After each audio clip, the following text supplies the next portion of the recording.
Hello everybody, it is Stella from New Hope Wellbeing and I hope everybody's been having a great week. And we are back with another video, and today we are going to be discussing the Titan Iapetus. So this is one of the first generation Titans.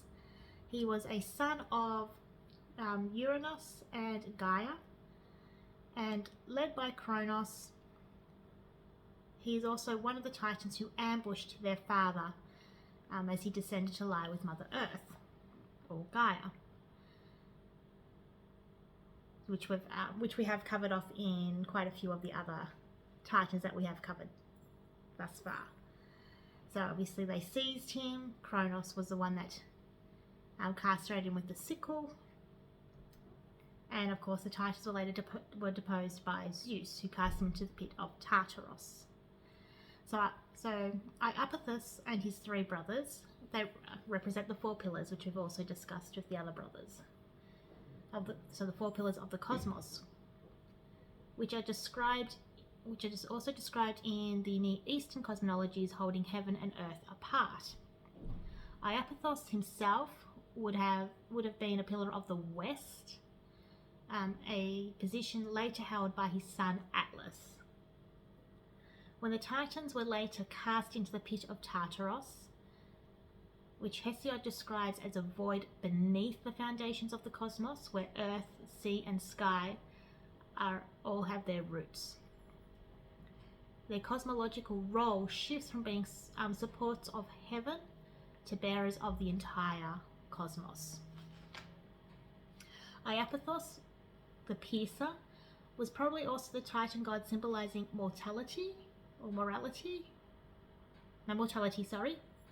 and the mortal lifespan, as his sons Prometheus and Epimetheus were the creators of mankind and all other mortal creatures. Iapetus' sons were thought to have been the ancestors of humans, and that they had some detrimental qualities that not only led to their own demise, but also passed them down onto the humans. So, although Prometheus was incredibly clever, he bequeathed scheming to mankind. Epimetheus was guileless, but however he passed down stupidity to mankind. Atlas, being powerful and patient, gave excessive daring, and finally Monotheus was arrogant and bequeathed violence to us. Iapetus' symbols are the setting sun and spear. He controlled time itself, together with his brothers, Koos, Sirius, Hyperion, and Kronos. As the ruler of the underworld, Iapetus had the power of cutting short the lives of mortals, but also to bring them back to life. His powers got stronger closer to the center of the Western Hemisphere, as he was the Western pillar. So his powers grew strong. So his powers became stronger than even those of his son Atlas, and he dominated such forces as the west winds, which making him incredibly powerful. Since Iapetus belonged to the first generation of Titans, he possessed great strength and endurance. He had a divine authority over pain and was able to decrease or increase it at will. He's mentioned often, but briefly, in the classic literature describing the Titan's family, as well as the myths about his sons. But myths where he played a significant role are actually very few. So this is a passage that I found from one of the myths. And Zeus answered, "Tomorrow morning, Hera, if you choose to do so, you will see the son of Kronos destroying large numbers of the Argives. For fierce Hector shall not cease fighting till he has roused the son of Peleus. when they are fighting in dire straits at their ships' sterns about the body of Pacarolos. Like it or no, this is how it is decreed. For I don't care.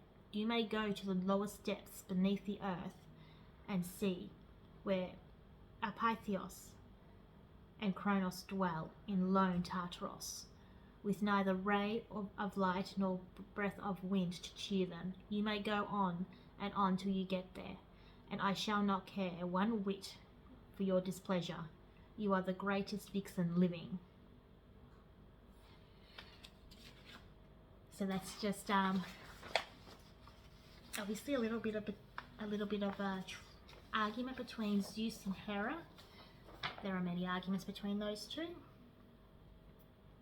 And then this one, which was in Hesiod's one of Hesiod's Theogonies, he is also mentioned. Now Iapetus took to wife the neat-ankled maid, Clymene, daughter of Ocean, and went up with her into one bed, and she bore him a stout-hearted son, Atlas. Also she bore very glorious Menothesios and clever Prometheus, full of various wiles and scatterbrained, and scattered-brained Epimetheus, who from the first was a mischief of men who eat bread. As far as I could find, Iapetus does not have a cult, with the possible exception of the island of Imbros. There, according to some sources, he did receive certain religious honours, but I couldn't find anything in depth about what those honours were. But I will keep looking, and if I do happen to find anything, I will do another video about it at some point. But that is everything I have about this particular Titan today. I hope everybody enjoyed that, and I hope everybody has a great rest of the week and a great weekend, and we'll be back next week with some more videos. Until then, bye!